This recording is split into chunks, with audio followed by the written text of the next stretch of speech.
Good morning friends. तो आज हम सीखेंगे फिगर ऑफ स्पीच ओनोमॅटोपिया। ओनोमॅटोपिया ओनोमॅटोपियाला मराठीत म्हणतात ध्वनी अनुकारात्मक अलंकार। ध्वनी अनुकारात्मक अलंकार है ना।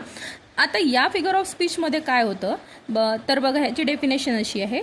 In this figure of speech a word sounds like what it means or describing. what it means or describing म्हणजेच काही या वाक्यात आवाज किंवा ध्वनिदर्शक शब्द वापरलेले असतात आणि हे जे साऊंड्स आहेत, हे जे आवाज आहेत ते ॲज अ वर्ड काम करतात. ॲज अ वर्ड काम करतात म्हणजे ॲज अ शब्दासारखे काम करतात. म्हणजे ध्वनी जी आहे, आवाज जो आहे तो एक वर्ड बनून जातो. आता तुम्ही एक मराठी गाण्याला ऐकले ना, टिकटिक वाजते डोक्यात, धडधड वाढते ठोक्यात.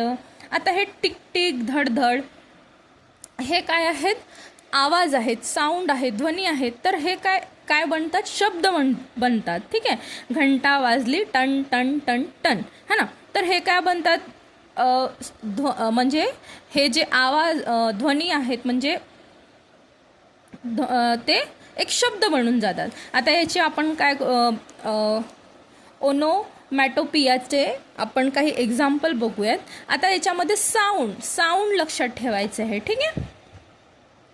द बीज वर बझिंग. तर बझिंग काय एक साऊंड आहे, बीजचं जे साऊंड आहे. Snake was hissing.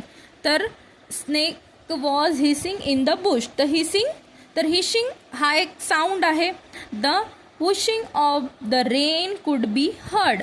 तर जो पावसाचा आवाज जो आहे त्याला काय म्हणतात? हुशिंग म्हणतात. आणि तो इथं काय बनलेला आहे? एक शब्द बनलेला आहे.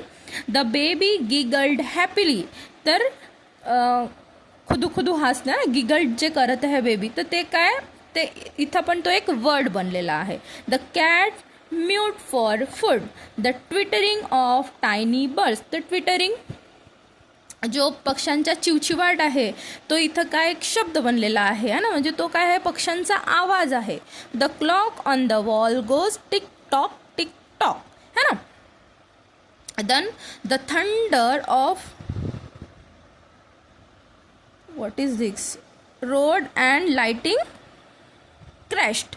ठीक आहे. तर ही काही आहेत उदाहरणे आहेत ओनोमॅटोपियाची. ही नोट करून घ्या. दिसतंय बरोबर? Okay, thank you.